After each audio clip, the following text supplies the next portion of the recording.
Meus irmãos, eu saúdo os irmãos com a paz do Senhor.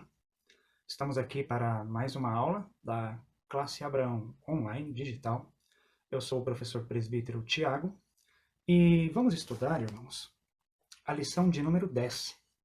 A lição de número 10, cujo título é As profecias despertam e trazem esperança.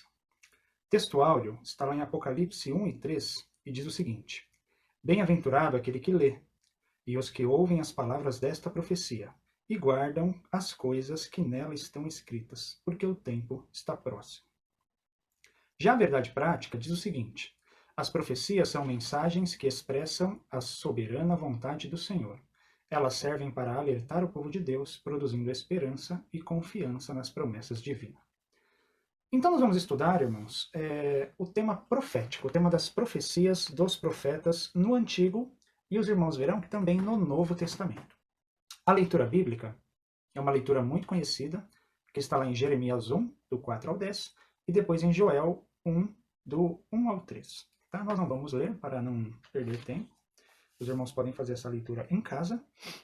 Irmãos, vamos começar nossa aula então por partes. Eu vou dividir essa aula em 3 partes, irmãos. O primeiro, as recomendações dos materiais que eu usei para preparar essa aula. Em segundo lugar, as orientações didáticas. E em terceiro lugar, as orientações teológicas e bíblicas, por assim dizer. Tá?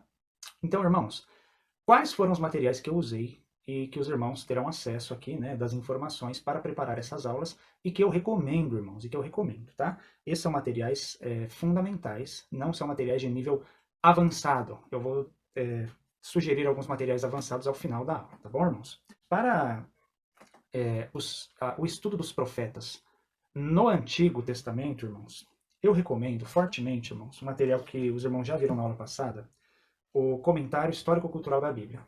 Tá? Essa aqui é a versão Antigo Testamento, tá bom? De John Walton. E para o Apocalipse, irmãos, eu recomendo o Comentário Histórico-Cultural do Novo Testamento, ok? Do Craig Kinner, né? Os irmãos já falei dele na minha aula passada, e os irmãos sabem que são autores excelentes, são comentários da editora Vida Nova, uma editora protestante, ortodoxa, temente a Deus, né? Uma editora batista, e que presta um serviço inestimável à igreja. Além deles, irmãos, eu usei também os materiais Guia do Leitor da Bíblia, o meu já está um pouquinho surrado, irmãos, porque faz anos que eu tenho, tá? Do Lawrence Richards, da CPAD. E, inclusive, irmãos, todos os materiais do Lawrence Richards que eu tive acesso até hoje foram muito bons. E a CPAD tem sido muito feliz em publicar vários deles. E outro, irmãos, que também é do Lawrence Richards, que esse aqui eu acho que é fundamental para o professor de escola dominical, é o comentário bíblico do professor, ok? O editor provavelmente vai colocar aí a imagem.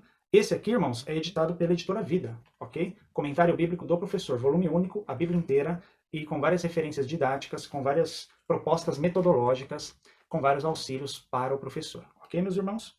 Por fim, irmãos, eu quero recomendar, que também foi de um auxílio muito grande, muito importante, é um material que provavelmente a maioria dos irmãos já possuem, que é o Manual Bíblico de Harley, ok? Esse manual aqui, irmãos, tem informações muito ricas, tem diagramas, tem imagens, tem tabelas. É um material muito importante, ok? E eu recomendo para os irmãos, ok? Inclusive, uma das orientações didáticas eu tirei do Manual Bíblico de Harley, ok? E, meus irmãos, para um aprofundamento um pouco maior, irmãos, e para uma abordagem ao texto bíblico, eu utilizo algumas bíblias de estudo, mas eu gostaria de recomendar 2, irmãos, que têm os estudos, assim, excelentes. Uma já está um pouco velhinha, irmãos, que eu tenho ela há mais de 10 anos, a Bíblia de Estudo de Genebra, ok? A Bíblia de Estudo de Genebra, irmãos, contém alguns estudos sobre os profetas que são de valor muito grande e muito precisos nas suas definições, ok? E uma Bíblia que eu recomendo fortemente, irmãos, se o irmão já tem uma Bíblia de Estudo Pentecostal, que é a nossa Bíblia de Estudo base, né, dos pentecostais, nós somos pentecostais clássicos, eu recomendo fortemente, irmãos, que o irmão adquira até antes da Bíblia de Estudo de Genebra. A Bíblia de Estudo de Genebra é uma visão mais teológica, né? É uma visão mais exegética da Bíblia, então é uma Bíblia de estudo de nível avançado. Tá? Mas eu recomendo, irmãos, a Bíblia de Estudo Herança Reformada. Ok? Essa Bíblia de Estudo aqui, irmãos, lançada pela editora Cultura Cristã, é uma Bíblia de Estudo, assim, útil em muitos casos. Ela tem estudos bíblicos excelentes. Ela é uma Bíblia de Estudo, só que ela tem uma visão mais devocional dos textos, ok? Então ela não é tão teológica como a Bíblia de Genebra, ou como a Bíblia Pentecostal, que também tem uma visão mais teológica. mas ela tem introduções aos livros muito boas e introduções às sessões. Então ela tem introduções aos profetas, introdução ao Pentateuco. E nessas introduções, por ela ter uma abordagem mais prática, mais devocional, ela nos dá diversas ferramentas. E a única Bíblia que eu conheço em língua portuguesa, irmãos, que ela te dá ferramentas devocionais para cada capítulo da Bíblia. Então você pode ler o Apocalipse, ler os profetas e ter ferramentas ali de reflexão para cada capítulo dos profetas, para cada capítulo do Apocalipse. É um material assim de valor muito grande para a igreja, meus irmãos. E é um material que eu vou usar aqui para fazer as leituras bíblicas, tá? A tradução dela é a Almeida Revista e Atualizada, que é uma das traduções reconhecidas pela Assembleia de Deus como válidas, como ortodoxas, ok? Isso posto, meus irmãos, então materiais recomendados. Depois, se houver tempo, eu recomendo os materiais mais avançados, mais acadêmicos, mais voltados para um material mais erudito. Mas esses básicos, os irmãos vão conseguir preparar a aula de maneira muito competente. E aí, irmãos, orientações didáticas, ok? Seguinte, irmãos, na nossa lição aqui, o autor faz algumas orientações pertinentes. Eu acho que nós temos que ter algumas ressalvas e cuidados com a maneira de abordar o assunto dos profetas, meus irmãos. Vamos lá, então. O comentário bíblico do professor, do Lawrence Richards, editor A Vida, sugere o seguinte, irmãos, a seguinte abordagem com relação aos profetas. Ao ensinar a respeito dos profetas, o professor deve, segundo o comentário bíblico, oferecer uma visão geral e esclarecedora dos temas proféticos que qualquer pessoa que estudar o Antigo Testamento irá encontrar. Deve ser ensinado como uma visão panorâmica, como preparo para a visão mais aprofundada dos profetas individuais e de suas mensagens específicas. Então, meus irmãos, apesar de a lição citar todos os profetas, né, os profetas que escreveram seus oráculos, né, os autores bíblicos, né, que têm seus livros, não é interessante, irmãos, nós tentarmos fazer um aprofundamento em todos os profetas, porque o tempo não será o bastante. Nós não seremos capazes, humanamente falando, de fazer todo esse aprofundamento em uma única aula de 1 hora, 1 hora e 20. E os alunos também não terão não serão felizes em absorver todo esse conhecimento específico. Então, o próprio comentário do professor orienta para que nós tenhamos uma visão mais geral, uma visão mais global dos profetas, categorizando eles e separando eles em suas classes, até mencionando a mensagem deles, irmãos, esclarecendo dúvidas, mas não tentar especificar demais, porque isso pode confundir o aluno, ok? Primeira orientação didática. E aí, irmãos, como sugestão de método, a nossa lição vai dizer o seguinte, olha, como sugestão de método, use o seguinte: escreva o nome de cada um dos profetas menores em um papelzinho, entregue para os seus alunos. Cada aluno vai pegar ali o nome de um dos profetas menores, né, 12 alunos, e pergunte aos alunos o que eles se lembram, o que eles sabem sobre cada um desses profetas. Irmãos, eu como professor, eu não recomendo esse método, ok, meus irmãos? A não ser para os professores da classe dos obreiros, ok? Para os professores da classe dos obreiros, essa sugestão não se aplica, ok? Porque eles têm um outro contexto. Para os professores das demais classes, eu não recomendo esse método, irmãos. Por quê? Porque nós sabemos que os profetas menores não são vastamente conhecidos pela membresia da igreja, ok? E no caso de você entregar algum desses papéis a um irmão neófito, a uma irmã neófita, a um irmão novo convertido, a um irmão que está crescendo na fé, e ele não conhecer nada sobre esse profeta, pode ser um pouco constrangedor. Ou ele ter que procurar em sua Bíblia, provavelmente não será uma Bíblia de estudo, e ele pode ficar confuso com as informações que ele encontrar, irmãos. Então, nós corremos o sério risco de que seja uma prática que não dê tantos frutos assim, e de que seja uma prática que vá constranger os nossos estudantes, os nossos alunos da IBD. E esse não é o nosso objetivo. Ok, meus irmãos? E tudo bem, professor Tiago, mas o que você recomenda então? Vamos lá, irmãos. Eu tenho 2 sugestões aqui. Sugestão didático-pedagógica número 1. Iniciar a aula fazendo uma diagnóstica simples, uma diagnóstica básica, fundamental, do que os alunos conhecem sobre o assunto, irmãos. Essa, na verdade, é uma regra de ouro da pedagogia para qualquer assunto que for ensinado. Qualquer novo assunto, no caso aqui, qual é o nosso novo assunto? O ensino específico dos profetas. Nós estamos estudando a Bíblia inteira e agora chegamos na seção dos profetas. Qualquer novo assunto que um professor for introduzir, ele tem que fazer uma diagnóstica para saber o que os alunos já sabem sobre aquele assunto. Então, eu recomendo que os professores façam essa diagnóstica buscando, perguntando, questionando, trazendo para os alunos reflexões e questionamentos preliminares. Perguntando, quem conhece... Vocês já ouviram falar dos profetas maiores? Vocês já ouviram falar dos profetas menores? Quem conhece Isaías? Quem já ouviu falar de Daniel? E aí você começa com os mais conhecidos e vai na direção dos mais conhecidos para os menos conhecidos. Aí você vai, quem conhece Oséias? Quem conhece Joel? Quem conhece Obadias, Naum, Miqueias, Zacarias, Malaquias?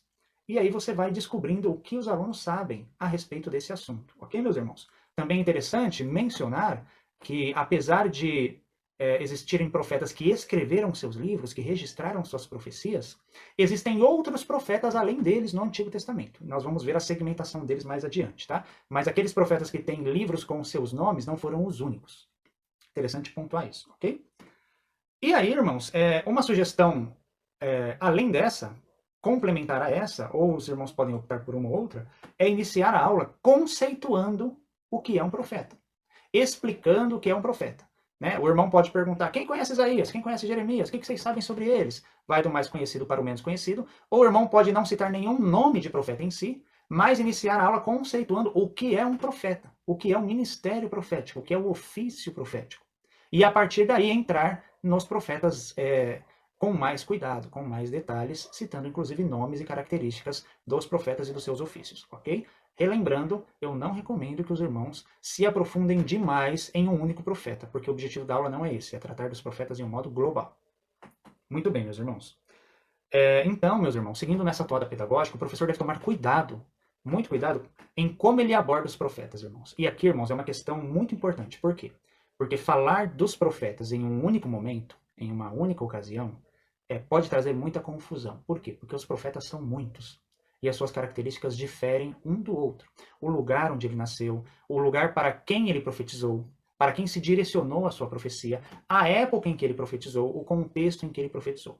Então, meus irmãos, é muito importante nesses casos que os irmãos utilizem a lousa, irmãos. Que os irmãos escrevam, que os irmãos desenhem se necessário, irmãos. Ok? Por quê? Porque se o irmão apenas citar o nome de todos os profetas, quando o irmão citou o último, o aluno não lembra do primeiro, ok? Então, o aluno precisa ter alguma coisa visual, para que quando você mencione um profeta, para que quando você cite um profeta, ele olhe na lousa e ele consiga identificar aonde esse profeta está na categorização dos profetas, ok?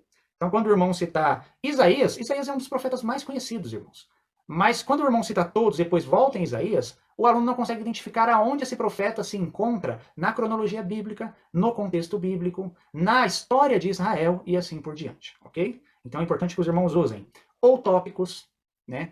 Que os irmãos usem desenhos, os irmãos podem usar tabelas, os irmãos podem usar diagramas, os irmãos podem usar vários recursos. Colunas é um recurso que eu acho muito válido também, irmãos, para explicitar quem eram esses profetas, aonde eles nasceram, para quais países eles profetizaram e como foi o ministério deles, ok? Em que época eles profetizaram.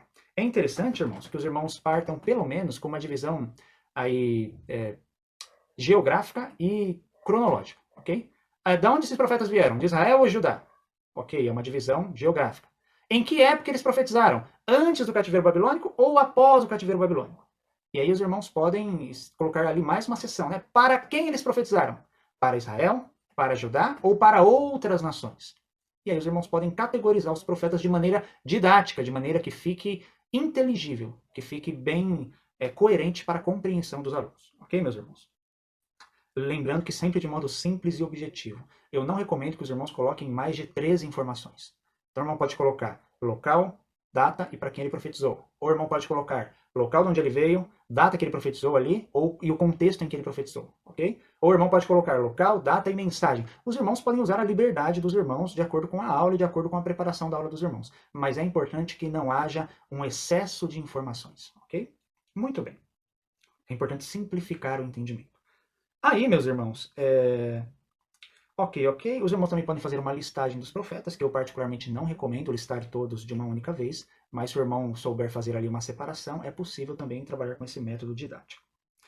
E o mais importante é que os alunos enxerguem os profetas por categorias. E aí os irmãos escolhem se profetas maiores e menores, ou se profetas de Judá e Israel, as categorias que eu já mencionei aqui, tá? Mas que eles consigam enxergar isso. Tudo bem, meus irmãos? Eu levei um pouco de tempo para isso, mas era muito importante, porque é uma lição que a gente corre muito risco de confundir os alunos, irmãos. E é extremamente importante também que os irmãos deixem claro que, apesar de Apocalipse ser um livro profético, ele está em um outro contexto completamente diferente dos profetas do Antigo Testamento. Ok? Perfeito. Vamos às conceituações, então, irmãos. A minha primeira sugestão de metodologia foi conceituar né? O que é um ministério profético, o que é um profeta. E aí, irmãos, a nossa lição, ela dá ali algumas definições do que é um profeta. E ela vem com a definição grega profetes, que significa proclamador, intérprete da revelação divina, segundo a nossa lição. Quando nós vamos para o dicionário bíblico Strong, irmãos, na página 1631, profeta é alguém que, movido pelo Espírito de Deus, e por isso seu instrumento ou porta-voz, solenemente declara aos homens o que recebeu de Deus, aquilo que concerne aos eventos futuros, e algo que está relacionado ao reino de Deus ou à salvação humana. Essa é uma definição do dicionário Strong, irmãos.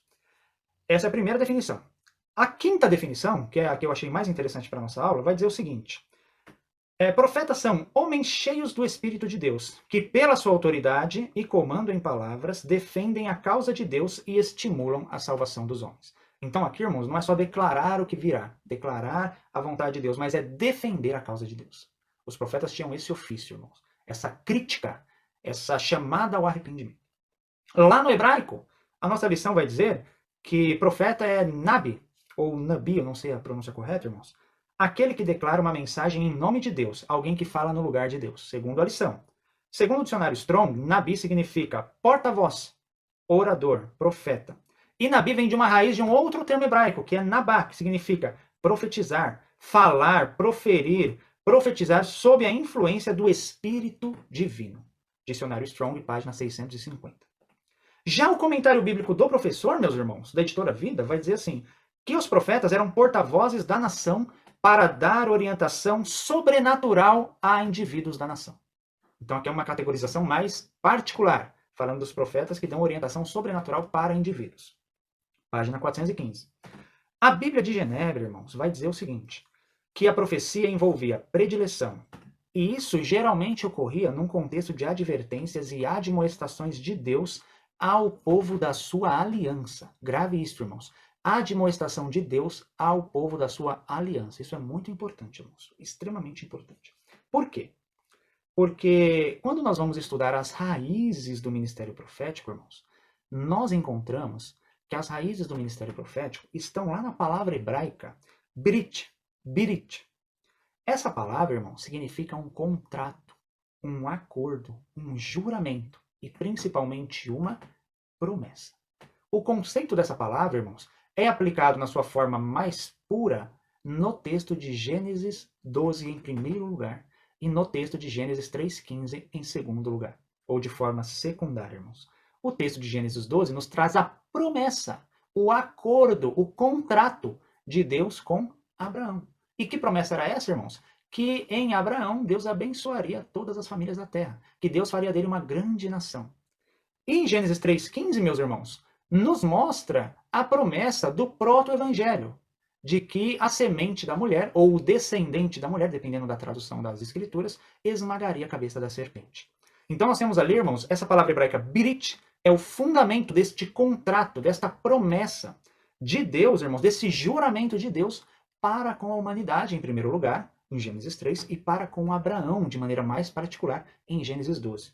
E aí nós chegamos no tema da lição, irmãos, que diz o seguinte: as profecias... Deixa eu voltar aqui, meus irmãos. As profecias despertam e trazem esperança, irmãos.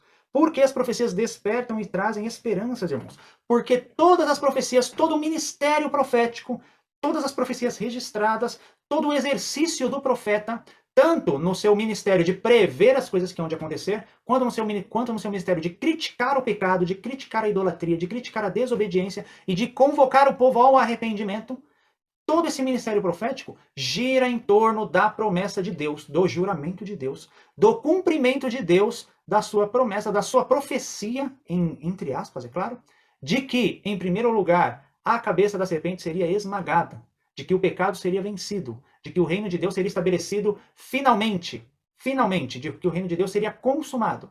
E na promessa a Abraão de que, do descendente de Abraão, do filho de Abraão, da semente de Abraão, seriam abençoadas todas as famílias da terra. Então, meus irmãos, por que as profecias nos trazem esperança, irmãos? Porque nós sabemos que todo o ministério profético é fundamentado na promessa de que nós, por meio de Cristo, seríamos abençoados e salvos do pecado em primeiro lugar e da ira futura em segundo lugar.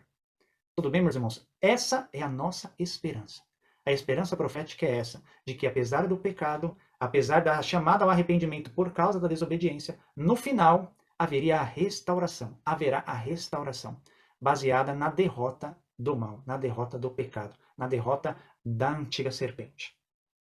Por isso nós devemos ter esperança nas profecias. Já, irmãos, voltando à definição de termos, do grego, o Apocalipse, irmãos. Apocalipse vem lá de Apocalipse, que segundo a lição, revelações especiais de Deus ao homem em Jesus Cristo. Segundo o dicionário Strong, irmãos, aprofundando um pouco o termo Apocalipse, Apocalipse significa ato de tornar descoberto, exposto. Então, Apocalipse é o que, irmãos? A descoberta do que ocorrerá nos últimos dias. Uma revelação da verdade, uma instrução concernente às coisas antes desconhecidas. As manifestações e o aparecimento do juízo do último dia, da glória de Deus e assim por diante. E aí, meus irmãos, nós entramos no ofício profético, no ministério profético. Após fazer as definições fundamentais e definir o que é um profeta, de acordo com a etimologia da palavra, e o que é o Apocalipse, nós veremos mais adiante, apocalíptica, vamos entrar na definição. E aí, irmãos, a Bíblia de Estudo Herança Reformada, no seu estudo sobre os profetas, ela traz uma definição muito interessante, que vai contrastar o profeta e o sacerdote. Ela vai dizer o seguinte: o profeta era o representante de Deus diante do povo, enquanto o sacerdote era o representante do povo diante de Deus. Então essa é a diferença. O profeta fala em nome de Deus para o povo. O sacerdote fala em nome do povo, se dirige em nome do povo para Deus. E aí nós temos por que o profeta pode criticar o sacerdote, mas o sacerdote não pode criticar o profeta, irmãos. A não ser que seja um falso profeta. Por quê? Porque o profeta traz a vontade, os oráculos de Deus para todo o povo, incluindo reis e sacerdotes. E aí o profeta aponta aquilo que não está de acordo com a vontade de Deus na religião de Israel. O sacerdote, ele não pode apontar aquilo que está em desacordo da vontade de Deus no ministério profético, a não ser que o ministério profético seja falso. Então o profeta legitimamente, ele questiona, ele critica, ele chama ao arrependimento um sacerdote que pode estar até sendo um sacerdote verdadeiro, sacerdote do Deus verdadeiro, mas o sacerdote não pode fazer o contrário. E aí, irmãos, profecia, ela pode ser dividida em duas fases. Primeira fase é o que nós chamamos de predileção, ou a revelação da profecia futura, a revelação do acontecimento futuro. Essa profecia de predileção envolve Deus revelando o que irá acontecer através de um juízo do próprio Deus, ou através de um objetivo de Deus em restaurar um povo, e envolve visões e revelações, ok? Já a proclamação, irmãos, envolve a exortação ao arrependimento. Aí é Deus mostrando ao povo, chamando ao povo ao arrependimento. Deus, irmãos, através do profeta, advertindo o povo contra a desobediência, contra a incredulidade, contra a injustiça, contra a idolatria, e assim por diante. Os profetas, irmãos, oravam pela nação. E aí tem alguns textos muito interessantes, irmãos. Eles, irmãos, não só falavam de Deus para a nação, mas eles intercediam pela nação para com Deus. Tem uma passagem muito interessante, meus irmãos, lá no livro do profeta Jeremias, irmãos, que é uma passagem assim que Deus se irrita com Jeremias. Porque Jeremias clamava em favor da nação que Deus queria julgar, que Deus queria castigar. Jeremias 7, irmãos, verso 16, que diz o seguinte: Tu, pois, não intercedas por este povo, nem levante por eles clamor ou oração. E aí, ó, Deus dizendo, irmãos, nem me importunes, porque eu não te ouvirei. Seguindo, irmãos, Jeremias 11, 14, nós temos o mesmo discurso. Deus dizendo assim: Tu, pois, não ores por este povo, nem levantes por ele clamor nem oração, porque não os ouvirei quando eles clamarem a mim, por causa do seu mal. Um dos ofícios do profeta, irmãos, é esse, é clamar a Deus pelo povo. E aqui, irmãos, vemos Deus justificando por que ele não ouvirá o povo, por causa do seu mal. Além desta passagem, irmãos, outra passagem emblemática está lá em Êxodo, capítulo 32, versos 31 e 32, que diz o seguinte: Tornou Moisés ao Senhor e disse: Ora, o povo cometeu grande pecado, fazendo para si deuses de ouro. Agora, pois, perdoai-lhe o pecado, ou, se não, risca-me, peço-te, do livro que escreveste. Então Moisés fala assim: olha, risca-me o nome do teu livro, ou perdoa o povo. Moisés está ali clamando, intercedendo a Deus em favor do povo pecador. Moisés reconhece o pecado do povo, mas ele intercede. Era uma função dos profetas, meus irmãos. Meus irmãos, os profetas aguardavam a vinda do rei messiânico. Os profetas, as profecias bíblicas, revelam a vontade de Deus e não o desejo dos homens. Lá na nossa leitura bíblica, irmãos, nós temos ali a mostra de que os profetas, eles não falavam o que eles desejavam, irmãos, mas eles revelavam a vontade de Deus. Jeremias capítulo 1, irmãos, vamos ver ali o verso 4 ao 7, que diz assim: A mim veio, pois, a palavra do Senhor dizendo: Antes que eu te formasse no ventre materno, eu te conheci, e antes que saísse da madre, te consagrei e te constituí profeta das nações. Então disse Jeremias: Ah, Senhor Deus, eu não sei falar, porque eu sou uma criança. Aí Deus fala: Mas o Senhor me disse: Não digas, não passo de uma criança, porque a todos a quem eu te enviar, irás, e tudo quanto eu te mandar, falarás. Então, irmãos, os profetas não falavam do que eles queriam, mas do que Deus mandava. E aí entra outro ponto. O ministério profético não era voluntário, era uma chamada de Deus. Deus escolheu Jeremias desde o ventre. E aí, irmãos, aqui, temos aqui o verso 9, que diz assim: Depois estendeu o Senhor a mão, tocou minha boca, e o Senhor me disse: Eis que ponho na tua boca as minhas palavras. Então são as palavras de Deus, meus irmãos. Portanto, os profetas não seguiam a sua própria vontade. Moisés, profetizando sobre Cristo Jesus, irmãos, lá em Deuteronômio 18, mostra que até Cristo, irmãos, o maior de todos os profetas, o maior de todos os homens, o próprio Deus, ele obedecia à vontade do Pai. Deuteronômio 18, 18. Suscitar-lhe-eis um profeta do meio de seus irmãos, semelhante a ti, em cuja boca porei as minhas palavras, e ele lhes falará tudo o que eu ordenar. Cristo mesmo testifica, irmãos, que a mensagem dele é a mensagem do Pai. Então, até Cristo era um profeta obediente e seguia as orientações de Deus. Meus irmãos, os profetas bíblicos, irmãos, eles podem ser divididos, para avançar um pouco mais na nossa aula, em algumas categorias. O John Walton, do Comentário Histórico-Cultural do Antigo Testamento, ele vai dividir os profetas em profetas pré-clássicos e profetas clássicos. Que divisão é essa, meus irmãos? Os profetas pré-clássicos são os profetas anteriores ao século 8, anteriores a Isaías. Profetas que profetizaram em Israel, mas que não registraram seus oráculos, como Natã, como Elias, Eliseu e vários outros profetas. Os profetas clássicos são os profetas de Isaías do século 8 em diante, que profetizaram e têm seus livros registrados, têm suas profecias registradas. Esses são chamados de profetas clássicos.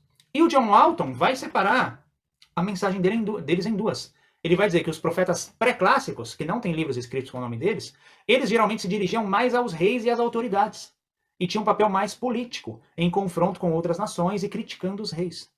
Já os profetas clássicos, que tiveram seus livros escritos, se dirigiam mais ao povo, exortando ao arrependimento, chamando o povo para abandonar a idolatria e voltar à verdadeira adoração, e proclamando o juízo vindouro se o povo não abandonasse a desobediência. Quando nós lemos os livros dos profetas, isso fica muito claro e muito evidente. Meus irmãos, aí nós temos o seguinte comentário sobre os profetas clássicos. Se dirigiam ao povo quando transmitiam sua mensagem de caráter social e espiritual. Apesar de suas mensagens incluírem a proclamação de bênçãos e reprovação, eram dirigidas à sociedade como um todo e não exclusivamente ao rei. Ok? E aí, meus irmãos, nós temos uma segunda divisão, a divisão dos tipos de profecia. Nós temos no Antigo Testamento, basicamente, 4 segmentos, 4 tipos de profecia. Quais são? Primeiro, profecia ou oráculo de acusação. É a profecia quando o profeta notifica ao povo sobre algo que o povo está fazendo errado. Segundo, oráculos de juízo. É a reação de Deus, é a anunciação do juízo de Deus sobre a desobediência do povo. Então, primeiro Deus avisava algo que estava errado. Se o povo não mudasse, viria a profecia de juízo de Deus. Depois, irmãos, após o cativeiro babilônico, surgiu uma nova modalidade de profecia, que era a profecia de instrução, que dizia ao povo o que deveria ser feito e como eles deveriam agir. Nós vemos isso nos profetas pós-exílicos, após o exílio. E por fim, irmãos, os oráculos futuros, ou a profecia futura, que informava o povo sobre os planos futuros de Deus, tanto para o povo quanto para a humanidade. Ok, meus irmãos? E informava também a vinda do dia do Senhor, o dia do julgamento, o dia em que Deus irá julgar a todos, ok? Uma profecia mais ligada ao Apocalipse, apocalíptica. Muito bem, meus irmãos. A mensagem dos profetas pode ser dividida em várias partes e nós podemos separá-la em 5 partes. Primeiro, procurar salvar a nação da idolatria e da impiedade. Segundo, quando falham, anunciam que a nação seria destruída. Mesma lógica da divisão anterior. 3, quando não, porém, completamente destruída, um remanescente seria salvo. Então, mesmo quando Deus anuncia o juízo sobre uma nação, Deus também anuncia um remanescente que permanecerá fiel, que será salvo, que será preservado. 4, e aí voltamos a Gênesis 12 e a Gênesis 3. Do remanescente sairia uma influência, um personagem, um Messias, que abençoaria toda a terra, que levaria Deus para todas as nações. Esse Messias seria um grande homem que é chamado pelos profetas de Rebento, um descendente de Davi. Por que então, irmãos? As profecias trazem esperança. Novamente voltando à esperança. A ideia mais persistente do Antigo Testamento, de acordo com o Manual Bíblico de Harley, é essa. O Senhor Deus, o Deus da nação hebraica, em algum momento da história, se tornará o Deus de todas as nações. Por que as profecias nos trazem esperança? Porque elas nos trazem essa mensagem, que o Deus dos hebreus, o verdadeiro Deus, o único Deus, será o Deus de todos os povos. E por fim, meus irmãos, chegando no Apocalipse, nós temos o que nós chamamos de literatura apocalíptica, que não é exatamente igual à profecia. Alguns entendem a apocalíptica como um ramo da profecia, e alguns entendem a apocalíptica como uma irmã da profecia, que não é igual, mas que é da mesma categoria, ok? O livro de Apocalipse, irmãos, nós sabemos que ele é dividido em 3 estilos literários. Primeiro, epistolar, né, as primeiras cartas às igrejas. Segundo, profético. E terceiro, apocalíptico, ok? Mas, irmão Tiago, professor Tiago, o que é a literatura apocalíptica? A literatura apocalíptica é caracterizada pelos seguintes elementos, que são, primeiro, muito simbolismo e uso de figuras de linguagem. Quando você pega textos em Ezequiel, em Zacarias, em outros profetas, em Daniel, você tem muitos simbolismos, mas no Apocalipse você tem uma seção inteira do livro que é simbolismos. A apocalíptica foca no simbolismo profético, ok? Sonhos e visões. A apocalíptica geralmente é caracterizada pela visão. E essa visão, irmãos, geralmente acontece em êxtase. Então, em diversos momentos do Antigo e do Novo Testamento, quando a apocalíptica acontece, o profeta cai com seu rosto em terra. Isso acontece com João, isso acontece com Ezequiel, isso vai acontecer em diversos momentos. Por quê? Porque é uma visão em êxtase. E a apocalíptica é caracterizada por isso. Nem todos os que profetizaram tiveram visões em êxtase. Depois, irmãos, a apocalíptica é caracterizada pelos paralelismos e pelas múltiplas alusões. Então, a apocalíptica, ela usa vários símbolos, vários paralelismos e várias alusões para uma mesma coisa. Às vezes, irmãos, nós temos o diabo. O diabo, em outros momentos, é chamado de serpente. E aí nós temos várias alusões a pessoas, a indivíduos ou a entidades espirituais com vários nomes diferentes. A besta que sobe do mar, o falso profeta, a antiga serpente, o diabo, Satanás e assim por diante. São várias alusões diferentes. O inimigo de nossas almas, o iníquo. São várias alusões às mesmas pessoas ou aos mesmos eventos. Isso acontece muito com o evento da volta de Cristo, que é citado lá em Tessalonicenses, é citado nos Evangelhos, é citado na Apocalíptica, é citado em diversos lugares da Bíblia, de formas diferentes, ok? Alguns vão dizer que o Apocalipse é um paralelismo progressivo, mas essa não é a visão da nossa igreja. Então, e aí, meus irmãos, chegando ao final, nós poderíamos dizer que existe uma diferença básica entre o profeta bíblico e o profeta gentil, o profeta de outros povos. A primeira diferença é o profeta bíblico manifesta a vontade de Deus. O profeta gentil, ele manifesta a vontade dos deuses, mas ele manifesta isso através de rituais, através de cerimônias, de feitiços, de sacrifícios. O profeta bíblico, ele não precisa sacrificar, ele não precisa fazer um ritual, ele recebe a mensagem direto de Deus.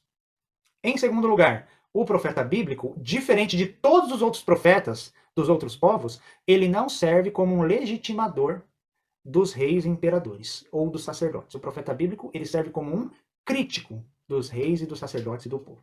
Ok, meus irmãos? Meus irmãos, tinha mais algumas coisas para falar. Os irmãos, se quiserem, eu posso até passar o esboço para os irmãos.